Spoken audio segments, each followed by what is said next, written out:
Union of सब group की theorem जो है, एक बार स्टेटमेंट समझ लेते हैं कि दो मेरे सब ग्रुप हैं H1 और H2 मान लेते हैं, जो कि सब ग्रुप किसके हैं, G के उपसमूह हैं, और मुझे प्रूफ करना है कि अगर इनका यूनियन सब ग्रुप बनता है, उपसमूह बनता है,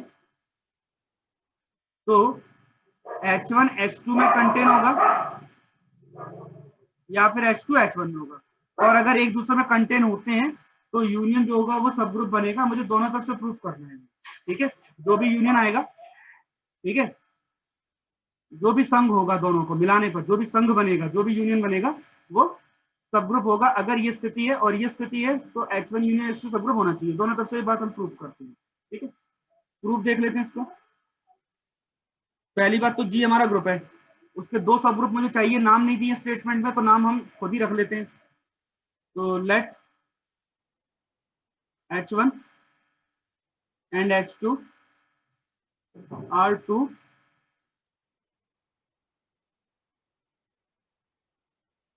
subgroups of a group G। माना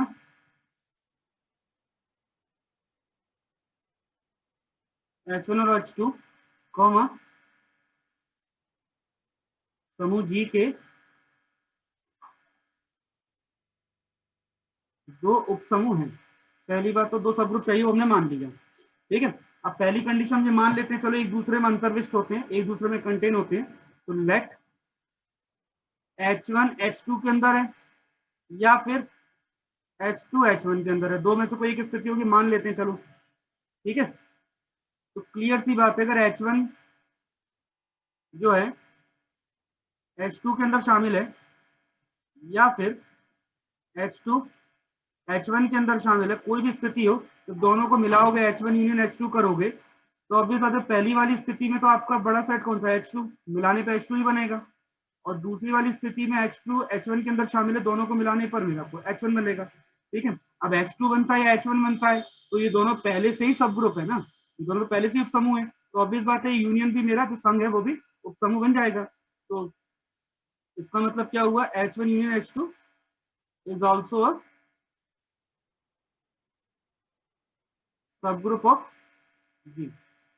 H1 संघ H2 भी समूह G के, समूह G का उपसमूह होगा दोनों ही स्थिति में, ठीक है। तो ये बात तो हमारी वैसे प्रूफ हो गई, ठीक है। तो नेसेसरी कंडीशन जो है वो प्रूफ हो चुकी है, ठीक है। अब इसका कन्वर्सली पार्ट, विलोमता। अब हम मान लेते हैं कि यूनियन तो जो है वो सब ग्रुप बन रहा है। अब हमें बताना है कि जिनको कंटेन होना चाहिए एक दूसरे में, एक दूसरे का अंतर्विष्ट होना चाहिए। तो पहले मान लेते हैं late H1 and H2 are two subgroups of a group capital G such that H1 union H2 is also a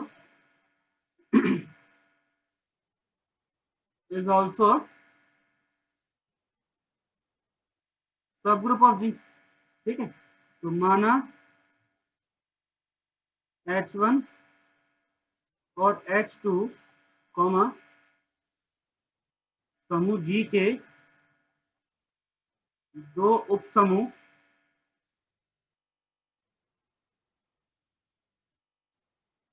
इस प्रकार है कि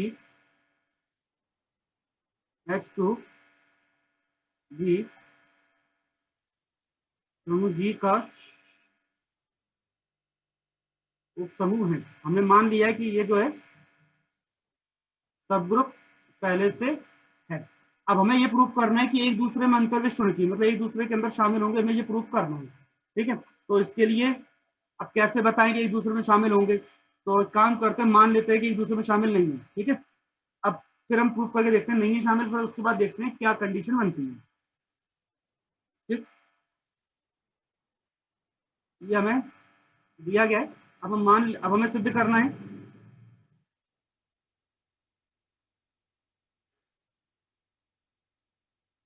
क्या सिद्ध करना है कि H1 H2 में शामिल है या फिर H2 H1 में शामिल है। We have to prove that H1 subset of H2 या फिर H2 सबसेट है H1 का, ये हमें प्रूफ करना है। ठीक है, अब इसके लिए हम कॉन्ट्रडिक्शन मेथड लगाएंगे। तो let us assume to the contrary, इतना लंबा चौड़ा लिख के हम सिंपल एक लाइन लिख देते हैं, इफ पॉसिबल लेट, तुम लोग ज्यादा वो मैथमेटिकल हो जाएगा। इफ पॉसिबल लेट, यदि संभव हो तो माना, हम क्या मान रहे हैं कि ना तो H1 H2 में शामिल है पहली बात, और H2 भी H1 में शामिल नहीं है। ठीक है, क्या माना हमने, लेट क्या,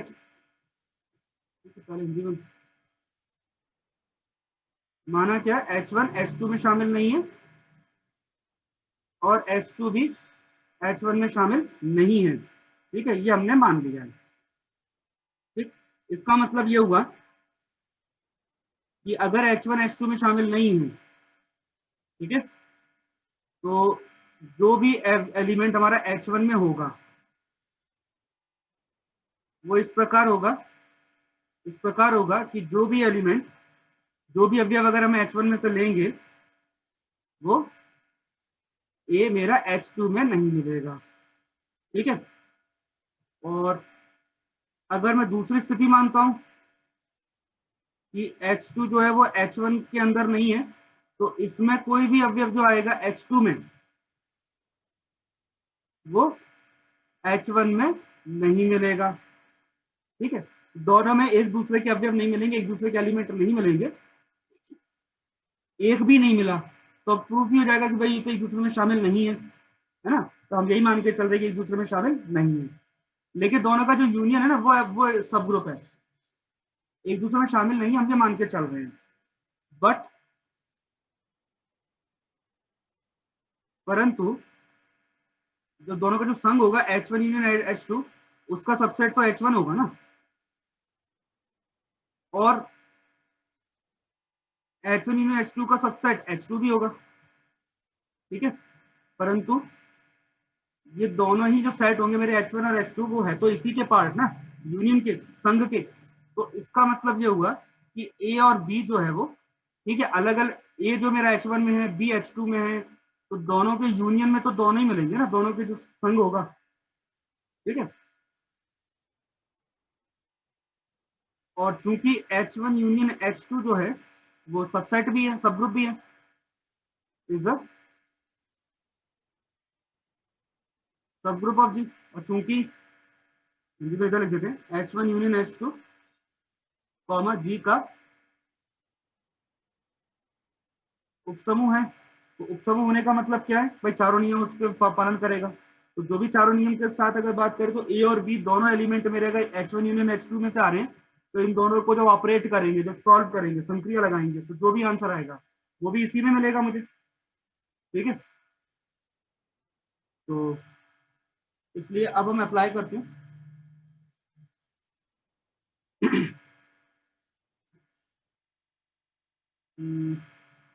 बाय क्लोजर एक्सियोम, संवर्ग के जो नियम से हम ये बोल सकते हैं कि दो एलिमेंट हमारे H1 यूनियन H2 से आए हैं, दोनों को जब हम ऑपरेट करेंगे तो जो आंसर आएगा वो भी इसी में मिलेगा। ठीक है, अब सीधी सी बात है, यूनियन का मतलब क्या है भाई, H1 यूनियन H2 मतलब क्या है कि भाई एक सेट आपका H1 हो गया, एक सेट आपका H2 हो गया, दोनों का यूनियन करेंगे तो ये पूरा सेट हो गया कॉमन। इतनी तो सेट थ्योरी हम सबने पढ़ी है ना छोटी क्लास में। अब इसमें से ऑब्वियस बात है, दोनों को जो सॉल्व करोगे, एक एलिमेंट कोई भी ये बनेगा, वो या तो H1 में होगा या फिर H2 में होगा, किसी एक में तो शामिल होगा ना, दोनों में से किसी एक में।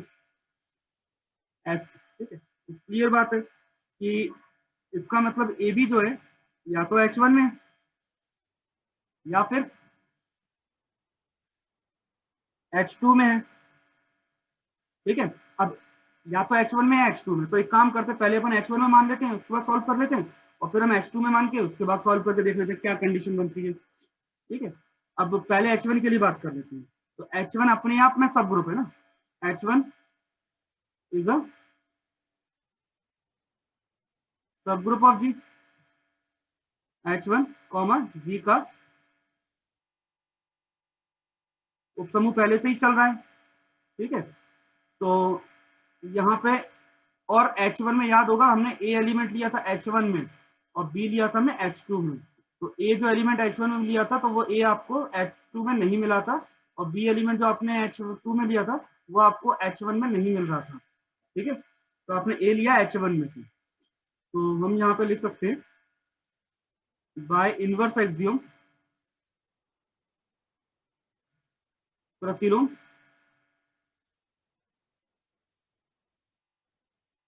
ये नियम से हम ये बोल सकते हैं कि A एलिमेंट, एक A जो हमने मेंबर लिया था H1 से, उसका इनवर्स भी H1 में मिलेगा, ठीक है। और चूंकि अगर हमने जो कंडीशन जो लेके चल रहे हैं कि ए बी जो H1 में है या फिर ए बी आपका H2 में है, ठीक है, ये वाली जो स्थिति है, तो अगर चूंकि यदि इफ ए बी को मैं H1 में से लेता हूं, ठीक है, और ए इनवर्स भी मेरा H1 में मिल रहा है, तो H1 तो पहले से सब ग्रुप है, तो सब ग्रुप है तो क्लोजर लॉ लगा ही सकते हैं बाय क्लोजर एक्सियम, संवरक नियम से,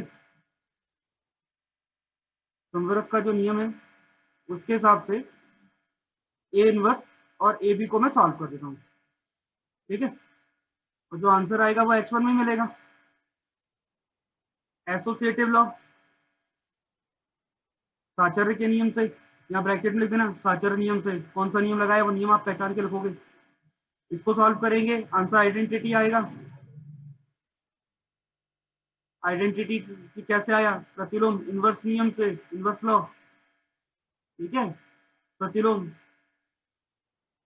ये साचर्य लिख देता हूँ, तो भूल जाओगे, साचर्य नियम, एसोसिएटिव लॉ, और ई इंटू बी सॉल्व करेंगे तो आपको जो आंसर आएगा बी मिल जाएगा H1 में।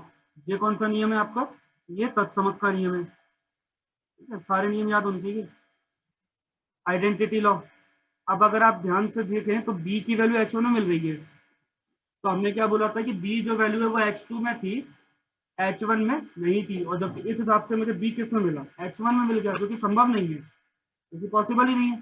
क्यों, क्योंकि भाई ये तो विरोधाभास है, जो हम मान के चल रहे हैं वो तो उसके उल्टा उसका उल्टा हो गया, नहीं तो विरोधाभास हो गया, कॉन्ट्रोडिक्ट हो गया, और जब कॉन्ट्रोडिक्शन हो गया तो एक इसका मतलब ये कि आप जो सॉल्व कर रहे हो उस नियम में कोई गलती नहीं है, हम जो पूरा कुछ सॉल्व किया उसमें नियम में कोई गलती नहीं है ऊपर तक, बस एक ही जगह गलती हुई है कि भाई H1 जो है H2 का पार्ट नहीं है, तभी ये स्थिति बन के आ रही है। अगर ये स्थिति बस यहाँ गड़बड़ हुई कि इसका मतलब ये कि विरोधाभास क्यों आ रहा है, क्योंकि हमने जो माना था कि कंडीशन मान के चल रहे थे वो गलत थी, ठीक है। तो वहां पे हमें करेक्शन करना पड़ेगा, बाकी ये नियम गलत है नहीं है, पूरी पिछली स्टेप पूरी बढ़ते जाएंगे ऊपर, यहाँ से पूरा चेक करेंगे कि कहाँ पे नियम गलत साबित हो रहा है, कहीं पे नियम गलत नहीं हो रहा, सब जगह नियम सही चल रहे हैं।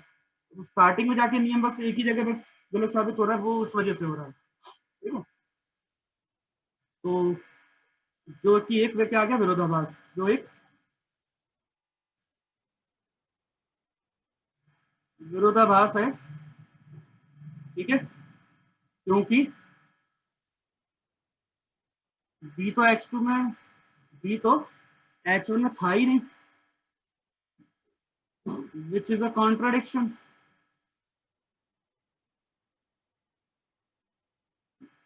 बिकॉज बी तो लाई नहीं करता ना H1 में, तो चूंकि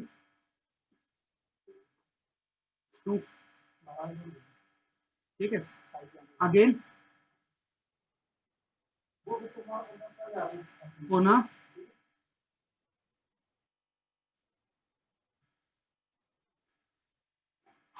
H2 इज अ, अब H2 के लिए बात कर रहे हैं, H2 इज अ सब group of G, H2 G का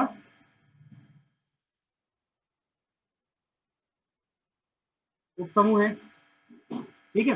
अब H2 G का उपसमूह तो ऑब्वियस बात है कि इसमें हमने बी एलिमेंट चूज किया था, तो फिर से वही दोबारा से उसी तरह सॉल्व करें बाय इनवर्स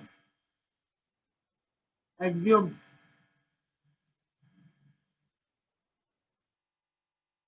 प्रतिलोम का नियम ये कहता है कि जो बी एलिमेंट हमने H2 में से चुना था उसकी वजह से उसका इनवर्स भी H2 में ही मिलेगा। ठीक है, और अगर हम ये मान लें, जो कंडीशन थी हमारी ए बी जो है, अब H2 में मान लेते हैं और बी इनवर्स भी H2 में मान लेते हैं। ठीक है, तो बाय क्लोजर एक्सियोम संवरक अभिग्रहित से नियम से, एक तो ए बी हम ले रहे हैं H2 में और दूसरा हम बी इनवर्स ले रहे हैं H2 में, दोनों को सॉल्व करते हैं तो A B into B inverse, तो जो आंसर आएगा वो भी H2 में आएगा। साथ में ब्रैकेट में नियम लिखते जाइएगा यहाँ से, तो ए ई हो जाएगा ये। प्रॉपर सही नियम लिखिएगा, नियम गलत लिख दिया तो फिर गड़बड़ हो जाएगी। ये भी नियम पूरा, तो ये तो पॉसिबल ही नहीं है, ये भी वही आ गया जो एक विरोधाभास है, पॉसिबल ही नहीं। ए तो H2 में आने नहीं चाहिए था, हम जो बोल रहे थे उस हिसाब से तो होना नहीं चाहिए था, विरोधाभास है। ठीक है, क्योंकि ए तो H2 में था ही नहीं। ठीक है, विच इज अ कॉन्ट्रडिक्शन।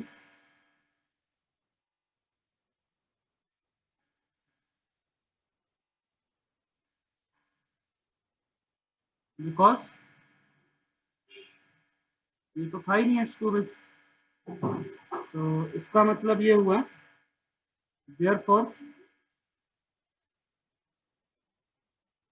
अतः H1 H2 का हिस्सा होना चाहिए या H2 H1 का पार्ट होना चाहिए। ठीक है, यानी कि one is content in the other, एक दूसरे में शामिल होना चाहिए। ठीक है, तो ये स्थिति आपकी प्रूफ हो गई है। इस तरह आपका सब ग्रुप वाला पार्ट हो गया कंप्लीट। अब हम आगे बढ़ते हैं नेक्स्ट ग्रुप की तरफ, वो है साइक्लिक। साइक्लिक ग्रुप चक्रीय समूह, तो इसमें दो शब्द हैं, चक्रीय और समूह, साइक्लिक और ग्रुप। तो ग्रुप तो आपका वही चार नियम है तो ग्रुप कहला रहा है। अब ये साइक्लिक कब कहलाएगा हमें ये समझना है। ठीक है, तो साइक्लिक कब कहलाएगा, जब मैंने मान लो एक जी जो मेरा ग्रुप है, ठीक है, ये मेरा समूह है तो इसमें चार नियम बनेंगे, है ना। चारों नियम के नाम तो आपको पता ही है, समूह है तो। अब इसको मैं बोलना चाह रहा हूं कि ये साइक्लिक भी है, चक्रीय भी है, तो इसका मतलब जी के अंदर एक एलिमेंट ऐसा जरूर होगा, एक ऐसा तो एलिमेंट जरूर एग्जिस्ट करेगा। ठीक है, इस प्रकार का होगा कि उस पर हम अलग अलग पावर जैसे लिखना शुरू करेंगे, ए स्क्वायर, ए क्यूब, ए पावर 4, ऐसे करते करते ए की पावर एन तक। मान लो अगर ये मेरा परिमित है तो आप इसको जैसे पावर लगाना शुरू करोगे, लिखना शुरू करोगे, ये सारे के सारे एलिमेंट जनरेट कर देगा जो जी के अंदर मौजूद है। तो जी के सारे एलिमेंट केवल एक एलिमेंट से बन जाएंगे, ये पूरा का पूरा जी जनरेट हो जाएगा, पूरा का पूरा जी बन जाएगा, एक चक्र बन जाएगा। ठीक है, क्योंकि उसके बाद जैसे हम पावर बढ़ाएंगे तो वैल्यू रिपीट भी होना शुरू हो जाएंगे कुछ। तो इस प्रकार चाहे पॉजिटिव लिखो या नेगेटिव भी लिख सकते हो भाई, ऐसा जरूरी नहीं कि पॉजिटिव ही हो, आप नेगेटिव भी लिख सकते हो, ए पावर 0 ई हो जाता है, तो ए स्क्वायर, ए क्यूब, इस प्रकार ये इनफाइनाइट। और अगर नेगेटिव में लिखें हम पावर, तो जो पावर है हमारी वो इंटीजर है, पूर्णांक है। तो इस प्रकार पूरा का पूरा ए जो है वो जी को जनरेट कर देता है। तो कुछ ऐसा लिख रहे हैं कि ए की अलग अलग पावर हमने ले रखी है, तो इस प्रकार जो भी एलिमेंट जो हमारा बन रहा है वो सारे के सारे जी, पूरा का पूरा जी बन रहा है, यानी कि जी जो है वो ए से जनित होता है, ए जो है वो जनरेटर है, और ए जो एलिमेंट है वो जी के अंदर ही शामिल है। ठीक है, ए जो है वो जनरेटर है, जनक है। और ये जनक कैसा, मतलब इसमें पावर जैसे हम लिखेंगे, बार बार हम सॉल्व करेंगे उसको, पावर का मतलब पता है ना, बार बार ऑपरेट करना, 2 बार 3 बार 4 बार, तो जैसे आप ऑपरेट करोगे तो जो हमारा सेट है वो पूरा का पूरा सेट बन जाएगा जो ग्रुप है। अगर ऐसा होता है तो हम इसको चक्रीय बोलेंगे, साइक्लिक बोलते हैं। ठीक है, एग्जांपल बता देते हैं इसका। मल्टीप्लाई, तो हमने एक ग्रुप बनाया था 1 - 1 आयोटा माइनस आयोटा। ठीक है, ये मल्टीप्लिकेटिव ग्रुप है।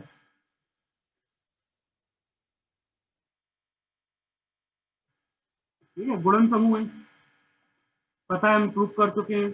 आवेली भी था, ये अवेलियन भी था। एक काम करते हैं हम यहाँ से आयोटा ले लेते हैं, आयोटा की पावर 1। ठीक है, हो गया आयोटा। आयोटा की पावर 2 -1। ठीक है, आयोटा की पावर 3 माइनस आयोटा, और आयोटा की पावर 4 1। तो देखो चारों नंबर बन गए एक आयोटा की पावर से। ठीक है, और आयोटा की पावर 5 लगाओगे तो वापस फिर से रिपीट हो जाएगा तुम्हारे पास आयोटा। आयोटा की पावर 6 -1, आयोटा की पावर 7 माइनस आयोटा, आयोटा की पावर 8 फिर से बना जाएगा। तो ये तो आप चाहे जितनी वैल्यू रखते जाओ, आएगा तो रिपीटेशन बनेंगे, तो 4 नंबर ही बन गए पूरे, आगे की होती नहीं है। ठीक है, इनफाइनेटली वो 4 पावर आपने लिए। ठीक है, और चाहो तो नेगेटिव पावर रखोगे तब भी ऐसे ही बनेगा। तो इस प्रकार ये पूरा का पूरा जो सेट है जी, केवल आयोटा से बन गया, यानी कि इसको हम लिखे आयोटा से जनरेट होता है। इसका जो जनक है वो आयोटा है। ऐसे माइनस आयोटा से ही बना सकते थे, जैसे माइनस आयोटा की पावर 1, माइनस आयोटा की पावर 2, माइनस आयोटा की पावर 3 और माइनस आयोटा की पावर 4। तो देख लो माइनस आयोटा की पावर 1 क्या आएगा, माइनस आयोटा का स्क्वायर, यानी कि minus iota into minus iota -1, minus iota का क्यूब, एक और माइनस आयोटा कर लो, माइनस आयोटा क्यूब हो जाएगा। तो माइनस और माइनस आयोटा, फाइनली आ जाएगा ये आयोटा, माइनस आयोटा की पावर 4 1। फिर तो ये चारों नंबर बन गए जी के। तो इस प्रकार हम देखें भाई, माइनस आयोटा से भी बन गया पूरा का पूरा, जी है, माइनस आयोटा से भी बन रहा है। तो आयोटा से बन रहा है, माइनस आयोटा से भी बन रहा है। तो हमें पता है वैसे भी कि आयोटा का जो इनवर्स होता है वो होता है माइनस आयोटा। निकाला था हमने कि आयोटा का इनवर्स क्या, माइनस आयोटा। तो अगर आयोटा से बन रहा है तो उसके इनवर्स से भी जी बन रहा है। ठीक है, तभी तो माइनस पावर की बात कर रहे हैं। भाई आयोटा का इनवर्स जो होगा वो माइनस आयोटा होगा, तो उसकी पावर आप जैसे 1 2 3 4 रखोगे तो आयोटा की पावर -1, आयोटा की पावर -2, तो नेगेटिव पावर से भी बनेगा, यानी कि इनवर्स से भी बनेगा। तो दो एलिमेंट ऐसे जरूर होते हैं जिनसे अगर ग्रुप पूरा पूरा जनरेट हो जाता है, पॉजिटिव या नेगेटिव पावर रखने पर आपकी और जो पावर है वो सारी की सारी आपकी कैसी होती है, इंटीजर होती है, पूर्णांक होती है। ठीक है, तो जितने भी ऐसे ग्रुप होते हैं उन ग्रुप को हम बोलते हैं साइक्लिक ग्रुप, चक्रीय समूह कहलाती है ये समूह सारी। अब जैसे एक और हमने मल्टीप्लिकेटिव ग्रुप हमारा 1 ओमेगा ओमेगा स्क्वायर, अगर इसको हम देखें तो ये पूरा ओमेगा से बन रहा है, ओमेगा की पावर 1, ओमेगा की पावर 2 और ओमेगा की पावर 3, ओमेगा ओमेगा स्क्वायर और 1। ठीक है, तो इस प्रकार पूरा का पूरा जी आपका किससे बन रहा है, ओमेगा से बन रहा है। ओमेगा से बन रहा है तो ओमेगा का इनवर्स ओमेगा स्क्वायर होता है, तो ओमेगा स्क्वायर से भी बन सकता है,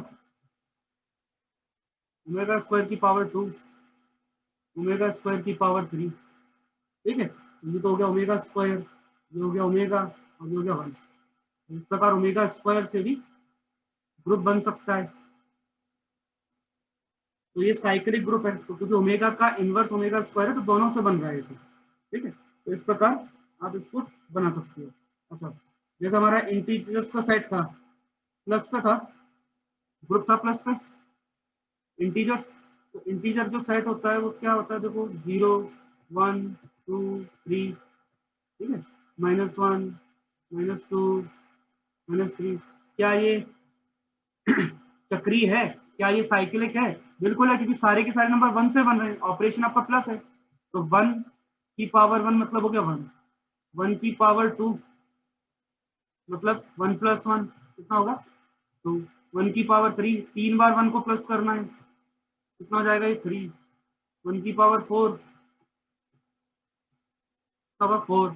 ऐसे ही अगर मैं माइनस करता हूँ -1, ठीक है, या -2 करता हूँ तो 2 बार नेगेटिव, 2 बार माइनस करना पड़ेगा, तो 1 प्लस माइनस मतलब -1, ठीक है।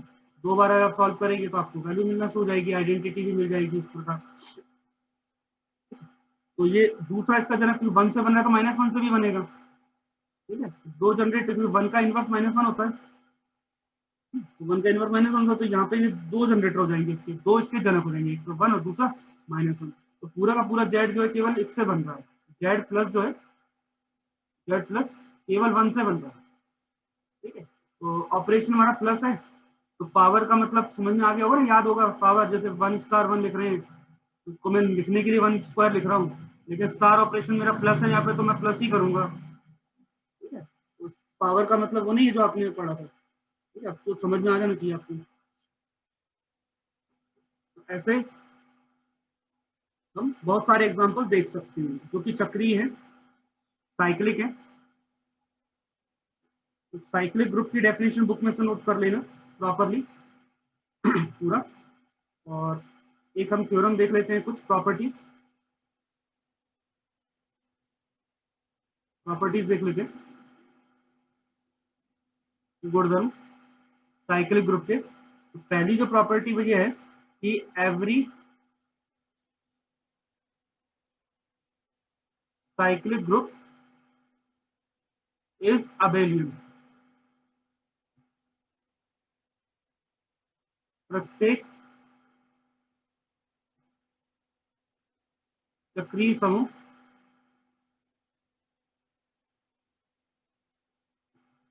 आवेली होता है, ये मुझे प्रूफ करना है कि प्रत्येक चक्रीय समूह आवेली होता है, every cyclic group is abelian.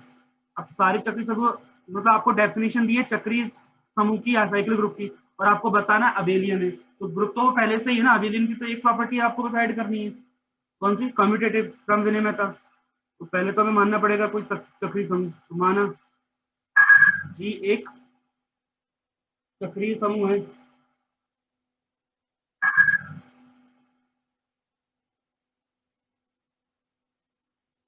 Late G be a cyclic group. अगर जी चक्रीय समूह है तो ऑब्वियस बात है इसका जनरेटर होगा, and small a be its generator, और स्मॉल ए इसका जनक है। अब जब इसका जनक भी पता चल गया, यानी कि हम इसको ऐसा रख सकते हैं, जी जो है वो ए से जनरेट होता है, और यानी कि इसके अंदर जो एलिमेंट है वो सब ए की पावर के टाइप के हैं, और के हमारा पूरा इंटीजर है, पूर्णांक है, तो ए की पावर के टाइप के सारे एलिमेंट इसके बनेंगे। अब इसमें से मुझे 2 एलिमेंट चुनने हैं और बताना है कि अबेलियन है, आवेली है, ठीक है। तो 2 एलिमेंट में इसमें चुन लेता हूँ, तो लेट 2 एलिमेंट हम कौन से चुने, एक्स ले लेते हैं, ठीक है, और एक वाई ले लेते हैं, एक्स और वाई 2 एलिमेंट हम उठा लेते हैं इसमें से जी में से। तो हमें प्रूफ क्या करना है, x into y equal to y into x आ जाएगा, ये प्रूफ कर दिया तो अबेलियन हो जाएगा। तो हम एक्स और वाई अगर 2 एलिमेंट उसमें लेते हैं, तो ऑब्वियस बात है यहाँ पर जो भी एलिमेंट जी में से आएगा उसकी वो कोई ना कोई पावर तो होगी ना, एक ही किसी न किसी पावर में होगा, तो यहाँ पे 2 ऐसे नंबर जरूर मिलेंगे, मान लो एक पी और दूसरा क्यू, ऐसे जरूर एग्जिस्ट करेंगे। इस प्रकार होंगे कि एक्स की वैल्यू हो जाएगी ए की पावर पी, और वाई की वैल्यू जाएगी ए की पावर क्यू।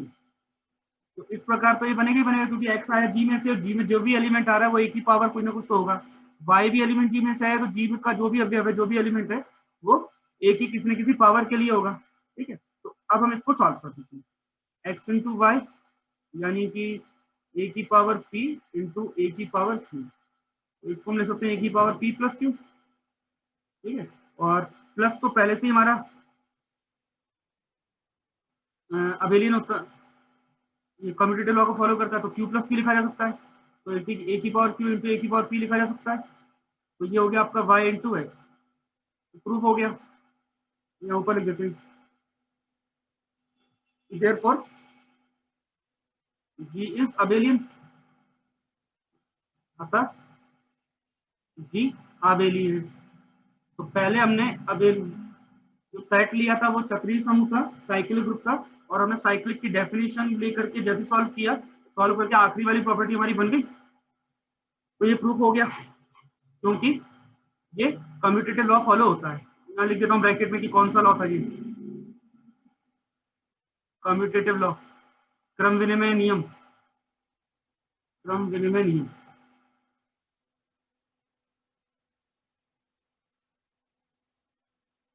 क्रम विनिमयता ही लिख देता हूँ पूरे। क्रम विनिमयता से आपको डायरेक्टली प्रूव हो गया कि ये जो है अबेलियन ग्रुप बन गया। इस प्रकार एक प्रॉपर्टी तो ये हो गई। दूसरी प्रॉपर्टी नंबर 2 कि अगर if A is a generator of G, then A inverse is also generator of G. यदि A, G का जनक हो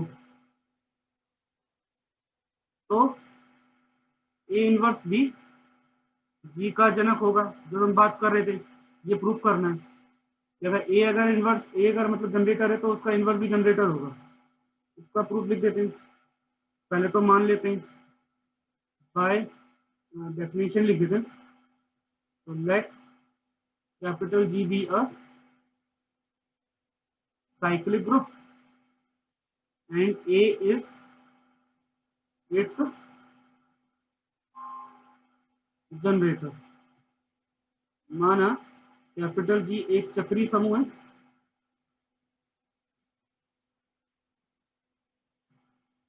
और A इसका जनक है। हमें प्रूफ करना है कि A इनवर्स भी इसका जनरेटर होना चाहिए, यानी कि G जो है वो A से जनरेट होता है और डेफिनेशन के अकॉर्डिंग A की पावर K टाइप का ये सारे एलिमेंट होंगे। ठीक है, अब एक काम करते हैं, कोई एक एलिमेंट है उसमें से हम चुन लेते हैं G में से। ठीक है, और जिसमें R आपका कहां से है, आइडेंटिटी I नाम के सेट में से। तब हम A की पावर R को इस प्रकार लिख सकते हैं, A की पावर -1 की पावर -R। ठीक है, और यहाँ पे जो -R है वो भी कोई ना कोई पूर्णांक होगा। तो इस प्रकार जब A की पावर R को आप ऐसा लिख सकते हो तो ये तो A इनवर्स की पावर होगी ना, तो A से बन रहा तो A इनवर्स से भी बन जाएगा। तो क्लियरली हम इसको ऐसा लिख देते हैं, अतः A का प्रत्येक,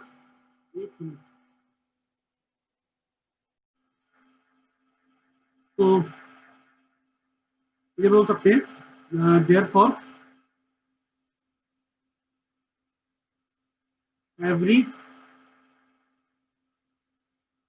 integral power of A is also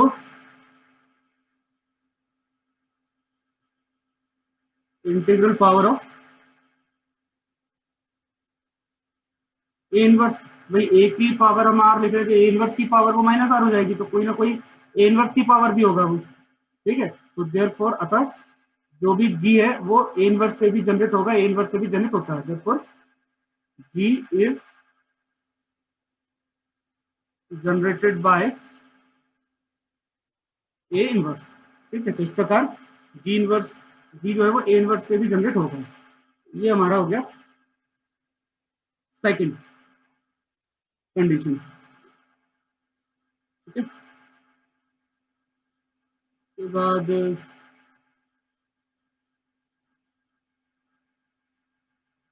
next property वो हम कल पढ़ेंगे, आज नहीं।